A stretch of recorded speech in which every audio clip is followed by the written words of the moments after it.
Copeuch Inversiones, el sitio donde todos pueden invertir, presenta Al Pan Pan. En el Mostrador Podcast, debate y conversación para comenzar tu mañana. Al Pan Pan, con Mirna Schindler. Entrevistas con los actores de hoy. El Mostrador, el poder de la independencia.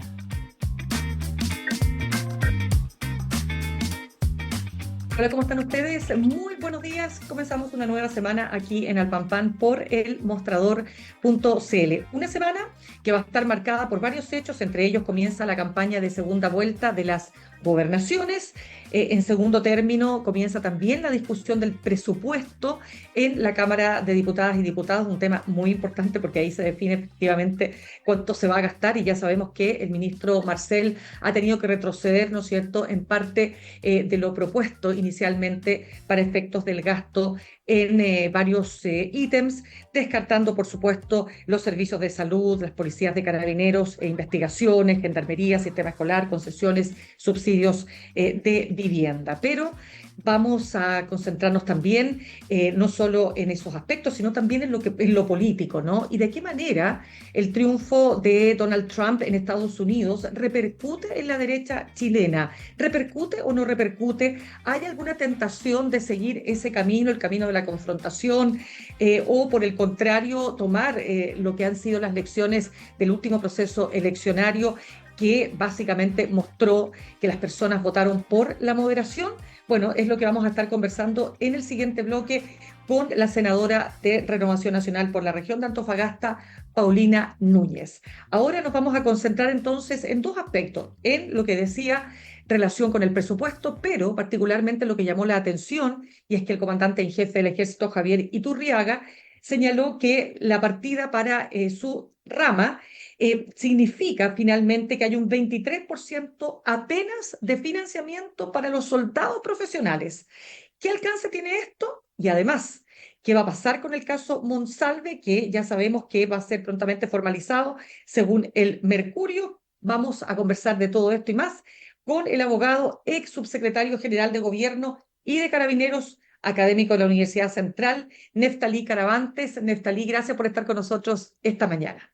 Al contrario, Mirna, el agradecido soy yo y con mucho gusto abordar estas interesantes materias, todas muy complejas, por cierto. Absolutamente. Neftalí, partamos por lo que señalaba, porque es como esta semana comienza la discusión en sala ya del presupuesto de la Nación. A ver, ¿qué te parecen las inquietudes que manifestó el comandante en jefe del Ejército, Javier Iturriaga, que decía fundamentalmente lo siguiente? O sea, hay 7.000 soldados profesionales, pero el presupuesto destinado a su rama apenas alcanza para financiar a 1.600, lo que equivale a 23%. A ver, ¿qué alcance tiene esto?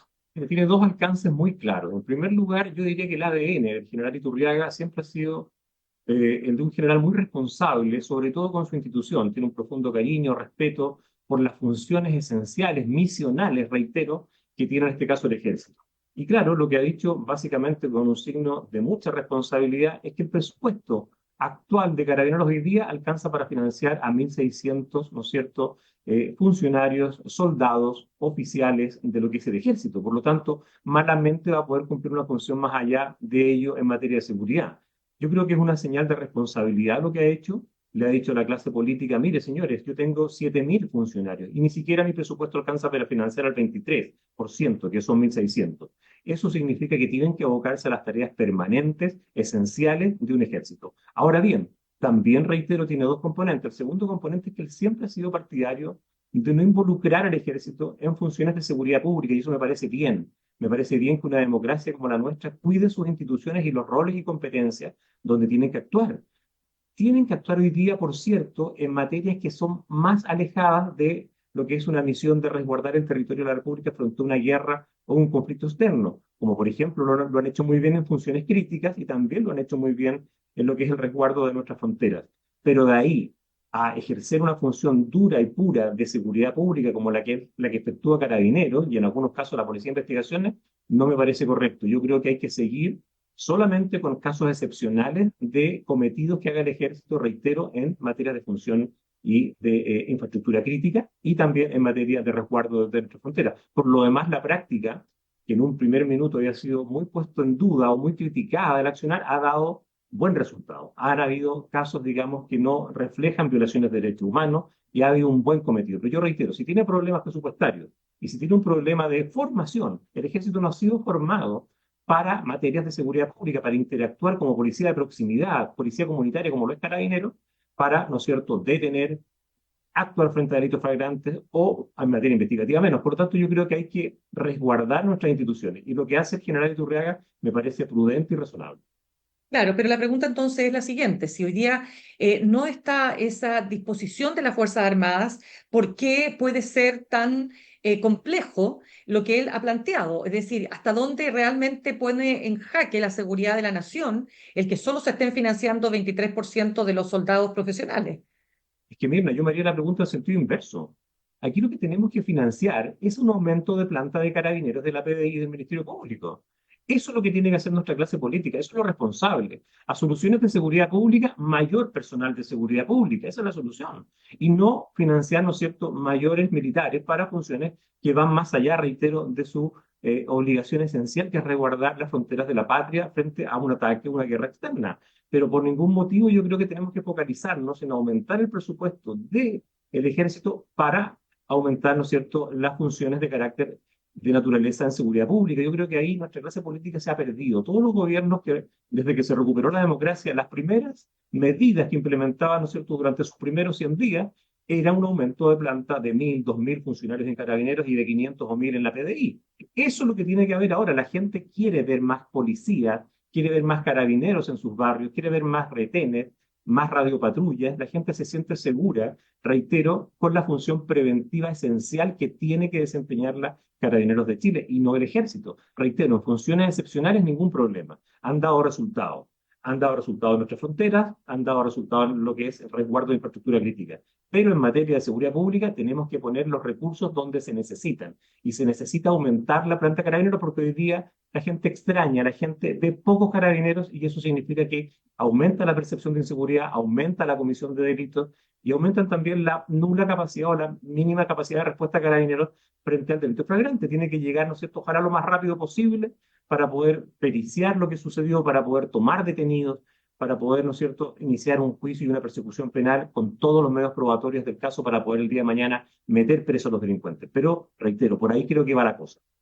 Claro, lo que pasa es que lo que decía Javier Iturriaga es que precisamente los integrantes del ejército y de las Fuerzas Armadas en general han estado muy demandados para, en los casos que tienen que ver con los estados de excepción en el sur, estar disponibles, ¿no es cierto?, para ese resguardo y todo lo que dice relación con el resguardo de las fronteras por la migración ilegal. Entonces, ha habido sí mayor tensión, mayor demanda y eso se está, y por eso, digamos, él levanta las alarmas, ¿no? Y me parece bien. Eso yo creo que esa función, reitero, lo han hecho muy bien. Se ha evaluado cuál ha sido el comportamiento del cuerpo militar y por lo tanto, si hay que sumar recursos a esa área, me parece muy bien.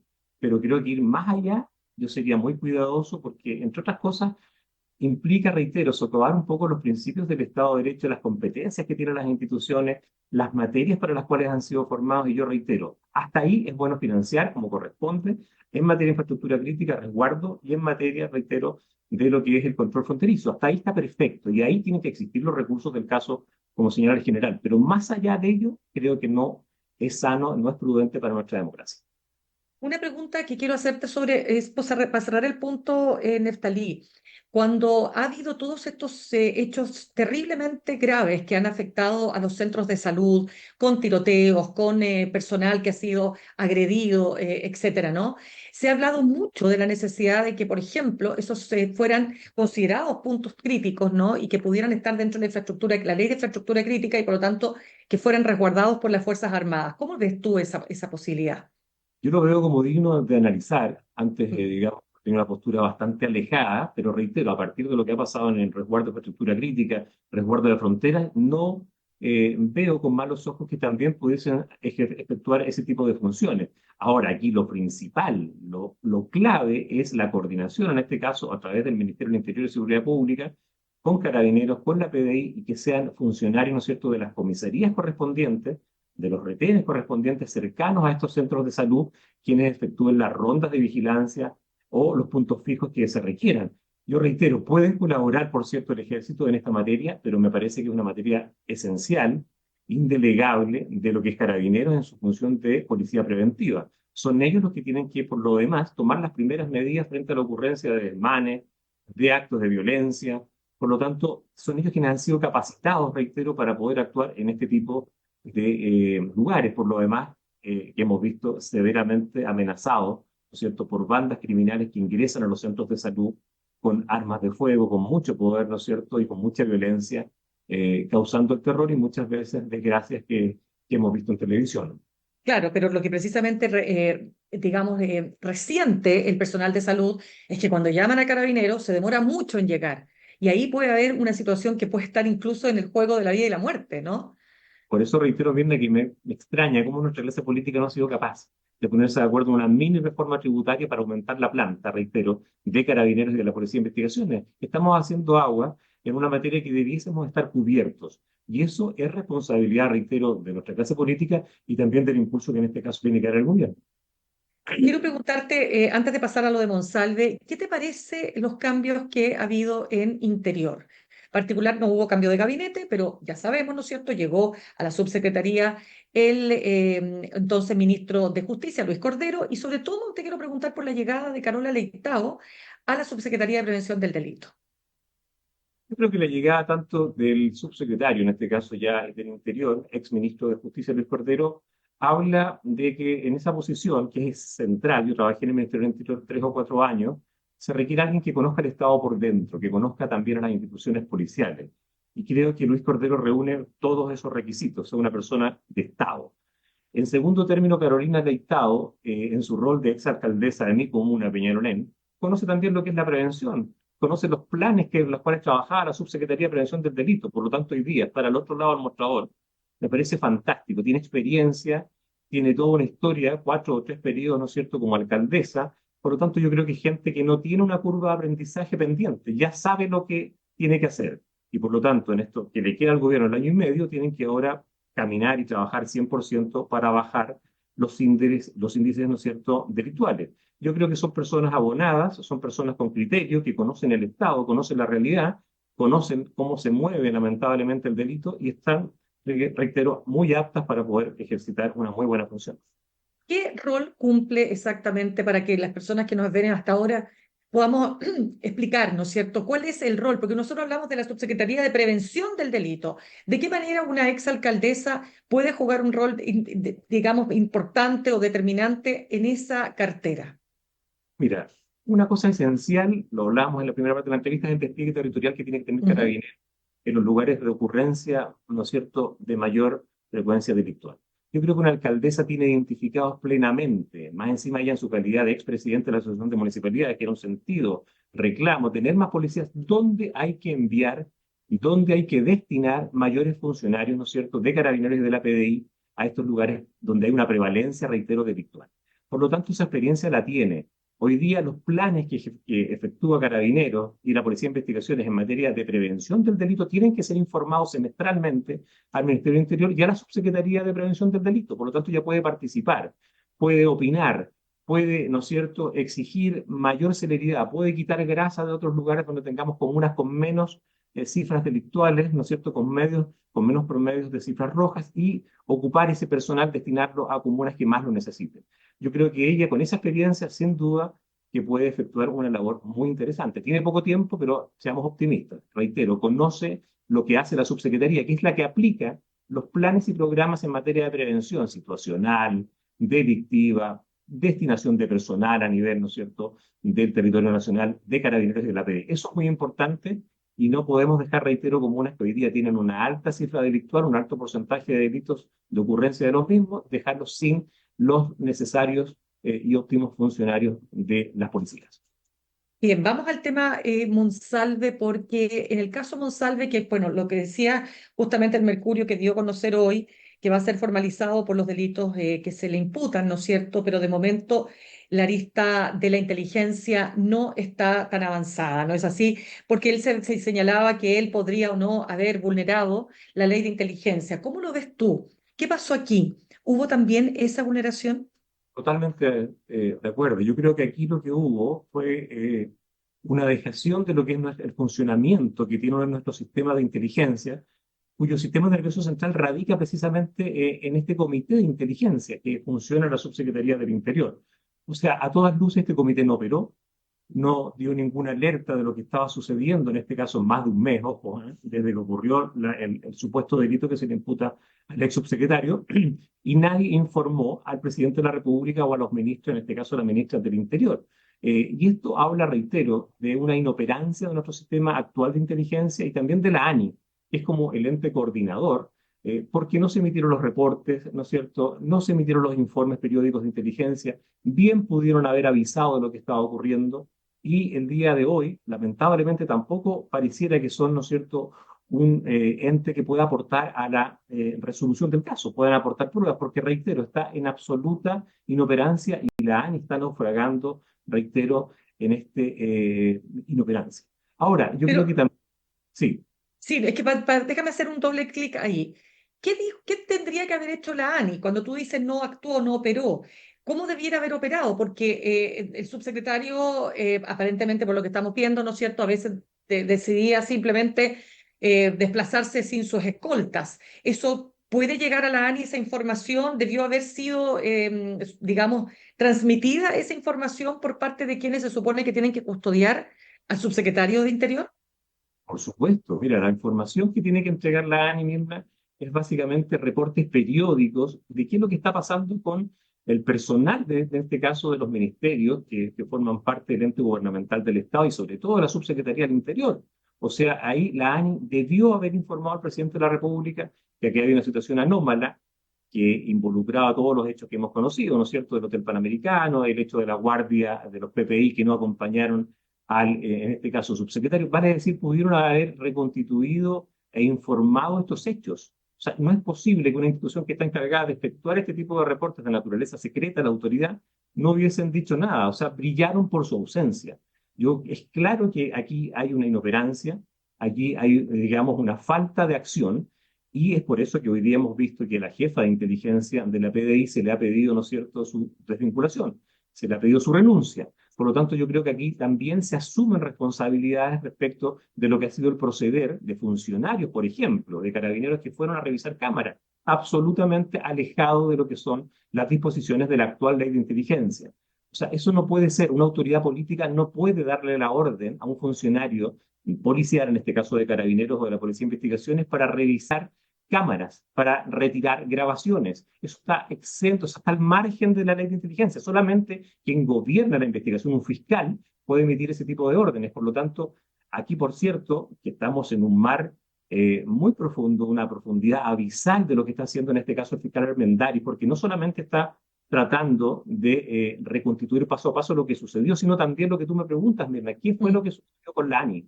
¿Qué fue lo que sucedió con los funcionarios de la Policía de Investigaciones que recibiendo órdenes de un personero político van y efectúan labores de, ¿no es cierto?, investigativas que les corresponden, en este caso, que emanen de un fiscal? Aquí estamos en reitero, en un terreno muy pantanoso donde la ANI, y reitero, este Comité de Inteligencia, brillaron, en mi opinión, por su ausencia.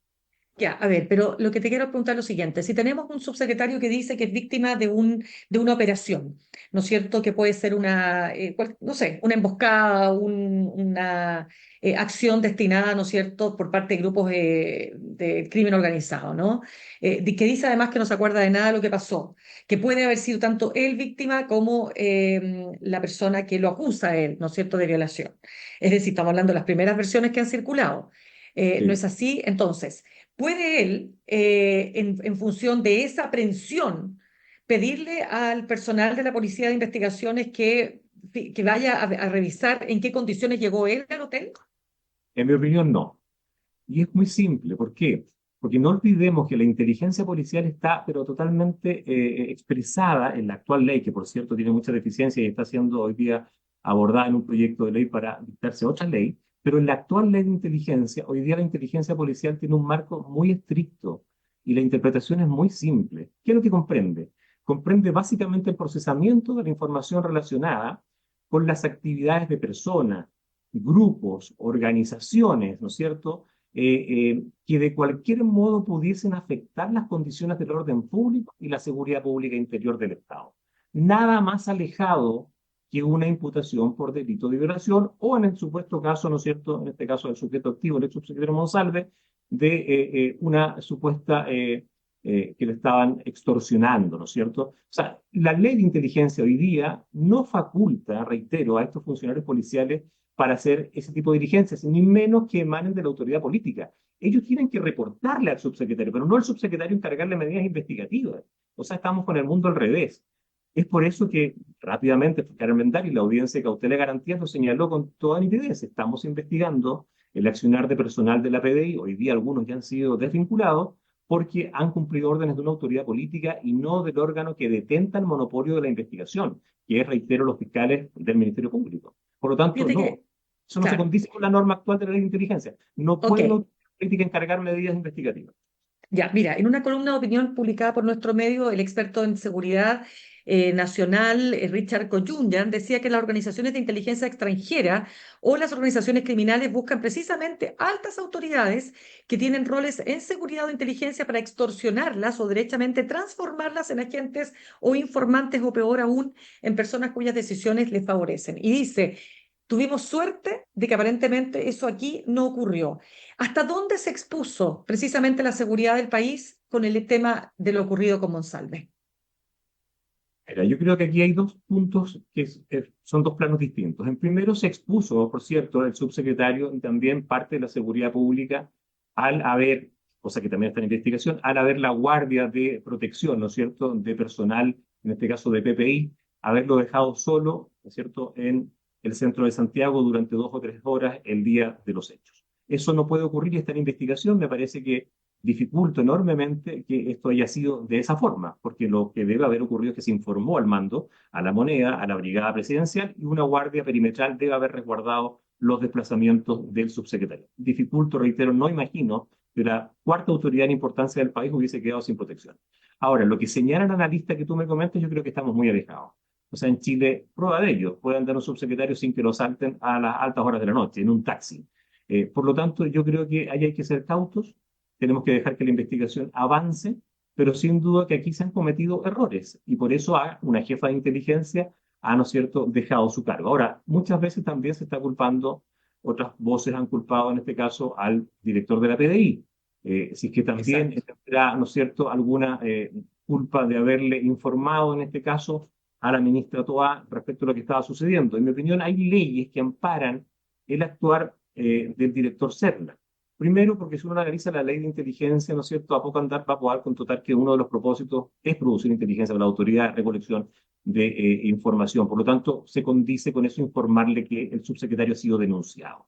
Y me parece que el Ministerio Público tampoco lo está investigando a él, según lo que hemos podido conocer respecto a una investigación secreta, pero es claro que no se le estaría investigando. En segundo término, la ley orgánica también de la PDI lo obliga al director Serna a proporcionar a las autoridades del Ministerio información de relevancia que suceda con el personal de esta institución. Por lo tanto, aparte del comité policial que veíamos al principio, aparte de la ANI, también el general director tienen que informarle lo que está sucediendo en este caso a la ministra del Interior. Y finalmente, la ley orgánica del Ministerio del Interior reproduce exactamente la misma norma que tiene la ley orgánica de la PDI. O sea, tiene la obligación de reportar cualquier hecho de relevancia, en este caso era un subsecretario. Por lo tanto, yo lo dejaría fuera del cuadro, ¿no es cierto?, investigativo. Y también hemos sabido a la ex jefa de inteligencia, tampoco se le estaría investigando, pese a que se le pidió el cargo por una responsabilidad política, quizás por el actuar de personal bajo su dependencia, tampoco, según lo que hemos oído del fiscal Armendariz, tampoco se le estaría investigando. Lo cual me parece lógico porque han cumplido con su rol funcionario, pese a que ella ya no está en la institución. ¿Se cortó por el hilo más delgado, como se ha dicho en el caso de la ex jefa de inteligencia? No, yo creo que no, yo creo que ella como parte de este comité de inteligencia y parte de lo que señala la actual ley de inteligencia, de que ellos componen, ¿cierto?, un segmento importante que tiene que manejar y reportar esta información a la autoridad, creo que ella tuvo que asumir, digamos, con mucha dignidad lo que era esa responsabilidad. Me parece que eso es efectiva, no es lo más delgado, creo que es lo más alto del nivel de inteligencia de la PDI, porque más alto que ella en materia de inteligencia viene solamente el general director. Ahora, yo creo que es prematuro también, reitero, imputar responsabilidades más si es que el Ministerio Público no lo ha hecho y a ellos dos, en este caso a la ex directora de inteligencia y al director Serna, no le ha imputado, ¿no es cierto?, ninguna responsabilidad. Hay que dejar que la investigación avance para luego emitir una opinión más concluyente al respecto. Perfecto. Quiero darte las gracias, Neftalí Caravantes, abogado, ex subsecretario general de Gobierno y de Carabineros, académico de la Universidad Central, por haber estado con nosotros esta mañana. Gracias a ti, Mirna. Que estés Que muy estés bien. muy bien. Gracias. Saludamos a nuestros auspiciadores. Ahorrar cotidianamente se puede y de forma organizada, rápida y online con Ahorrando, la nueva funcionalidad de tu app Coopeuch, en donde puedes programar ahorros de manera fácil y entretenida, eligiendo tus propias reglas y metas. Haz que el ahorro sea parte de tu vida con Ahorrando de Coopeuch. Más información en coopeuch.cl. Nos vamos al corte y al regreso vamos a estar conversando con la senadora de Renovación Nacional por la región de Antofagasta, Paulina Núñez. Ya volvemos. En instantes, una nueva entrevista en Al Pan Pan con Mirna Schindler por El Mostrador Podcast, el poder de la transparencia.